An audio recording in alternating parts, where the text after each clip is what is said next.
everybody, this is 𝗠𝗢𝗥𝗘𝗧𝗦 and today's video is gonna be very cool but also very challenging because we're gonna discuss different topics and we're gonna understand how all of them are related together. We're gonna discuss the bond market, we're gonna discuss the stock market, we're gonna discuss GameStop, we're gonna discuss cryptocurrencies and much more. Now, not every one of these topics is gonna have the same weight in the discussions, but we will do our best to put them together and understand how they are related. So stick with me and let's get right into it. First one, let's start with the bond market. Now, in the bond market, we're going to consider the 10-year US bonds and the 5-year US bonds. What happened to the 10-year and 5-year US bonds in the past days is that the yield on those bonds raised on the 10-year to 1.5% from 1% and to 0.75% on the 5-year bonds. This is something very important because it didn't happen since March 2010 if I'm not wrong, and the speed at which the rate went up was incredible and very, very rare. Now, there is a relationship between the bonds and the yields that went up and the stocks that went down. First of all, let's start with saying that the yield is the percentage of money that an investor in the bonds is making when investing in the bond, and the 10-year US yield on the bond is very important because it's also a very good benchmark to understand the cost of money that is going to be borrowed by investors that are just people like me and you to buy a house, and by companies. So it is going to be very, very important. Why, if the yields goes up and the price of the bonds goes down, this is going to be bad for the stock market? Let's make an example. Let's say that the yields goes to 3% and the bond is considered as a very safe investment. Little parenthesis here, no investment is ever risk-free. Every investment is going to have a risk related to it. But let's say it goes to 3%. Now, for me, it doesn't really make sense to put money into an index fund composed of stocks if it's gonna give me 5%, because you know it's really safer to invest in a bond. So the situation makes the stock price goes down. But another important question is why is the price of the bonds going down and the yield going up?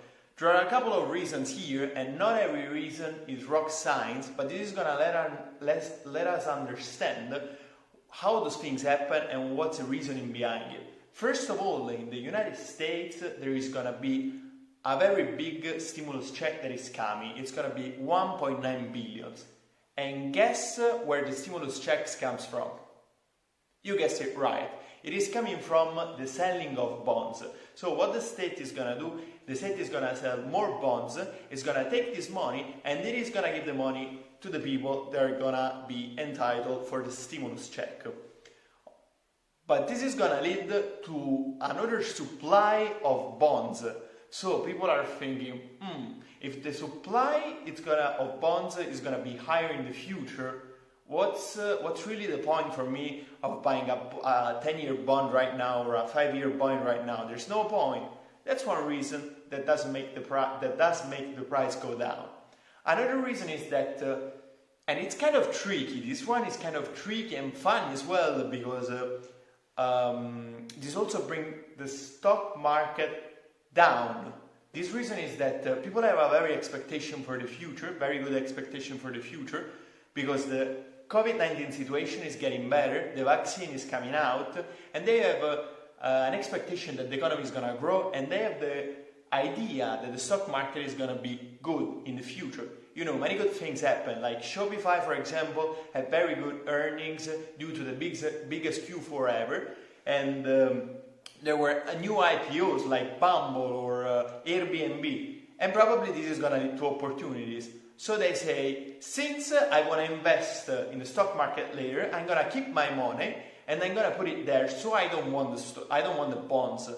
But this is tricky again, because if the price goes down of the bond, this is going to be bad. The yield goes up of the bond, and this is going to hurt the stock market. You see where I'm going? Again, not 100% rock science, but this is the right reasoning to do when thinking about those things.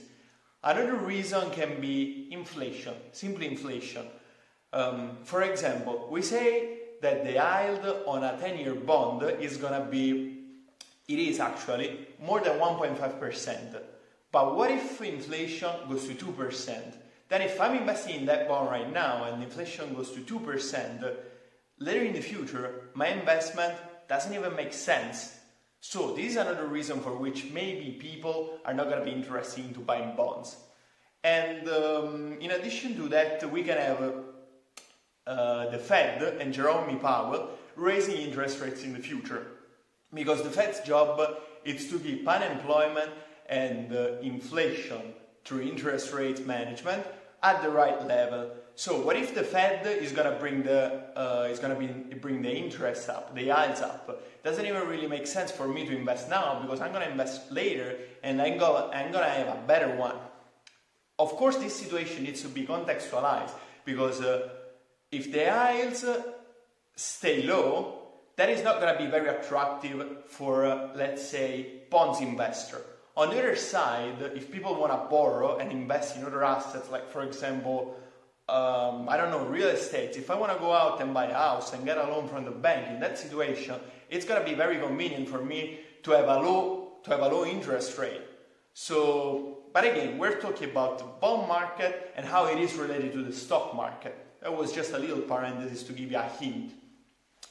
Another reason for which the stocks market maybe are going down is that the short squeeze is happening. So maybe people are going out of their long position in very famous stocks like, for example, Tesla or Apple, and they're putting all of their money or a lot of their money into GameStop because of the hype of it. And of course, this situation needs to be put into context because the majority of those investors, they're going to be retail investors. And that's a question to ask if retail investors are going to have a volume capacity that is that big. For sure they have some, and for sure some of the retail investors don't really, they do a mix of investing and betting. But that's really something to keep in mind. In addition to that, we can also discuss the GME situation. The GME situation is that GME didn't really behave in the normal way that the market was behaving, because in the past week GME went up more than 200%, and this is not normal. In addition to this, there's no, well, many companies have a very, very high valuation, and kind of makes sense that they're going down in price. But GameStop has a extremely high valuation. I'm not saying that this is not the real price of GameStop, but for sure the company price has an inflation that is crazy, for sure, because of the Twitter movement. Let's contextualize a bit here, because we discussed all the intense, real, true stuff before, but also let's discuss memes. First of all, we have to say who the Roaring Kitty is. The Roaring Kitty is a guy that during the Wall Street bets days and during the Reddit days, he started option trading on GameStop, and he bet 50,000 of his money back in 2019. Now this guy's made 50 millions. You can understand from this that he's the pioneer of investment, of retail investment and retail investors. So he seemed like a very important dude in the space. Now this guy was interviewed a couple of weeks ago together with everyone that played a big role in the GameStop short squeeze. And those were Melvin Capital, Robinhood, the CEOs of Melvin Capital and Robinhood, and many more people. The point of this is that he said that the actual price of the stock 1 week ago or something like that, or 5 days ago, was something around 50. And he said that the position was very good, and he said that he would buy more. For sure, this gave confidence to all of the retail investors. And following the retail investment madness, memes came after this. a very famous and important meme that was funny to me, or I think it is funny. There was a meme of Elon Musk that was called Elon Munsk, because investors want to go to the moon. And then there was Mark Cuban that was called Mars Cuban, referring to Mars, an investor again want to go to space. And then there was this guy, the roaring kitten, that was flying with diamond hands in the sky. Well, this stuff, it makes sense or not, it is creating a very, very strong hype between retail investors, and retail investors are following those trends. Again, you can like this or not, you can think it is fun or it is boring or it is stupid, but retail investors, they're moved from the hype. And this is really happening. Another reasoning behind the stock market going down is that some people were thinking that valuation maybe they were very high, so they wanted to take their money out, and keep the money in case an opportunity presents. And in this situation, many were arguing that an option to cash to the dollars would be Bitcoin. But here this is another subcategory. There is a little war that goes on between Bitcoiners, guys that like the Bitcoin, which is a distinction between the real Bitcoin, which is considered as an asset that has the potential and need to store value, and Bitcoin Cash that should be used to do transactions and does substitute the dollars and any other currency. But this is a completely different topic. In case the Bitcoin would be more stable, there would be an option to substitute, more and less volatile, there would be an option to substitute cash. But again, we're trying to put everything that is kind of important right now in the scene together and try to make sense out of it. It was very fun. It was very fun, this situation to see, but it also has to be taken very seriously, because there are people that are losing money, and many of those investors, they are first-time investors. Other ones are very experienced investors, and they're losing money as well. In addition to that, I would like to say I have no idea where the market is going to go. I don't know how to make money on the market. Please don't take anything that I'm saying as financial advice, but I just hope it is entertaining, and also you get some value out of it from what I say. I think this is everything for today, guys. Yeah, for today it's everything. And I want to leave you. Thank you, guys, and I'll see you in the next video.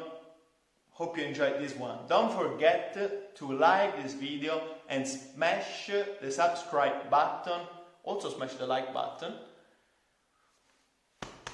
Peace.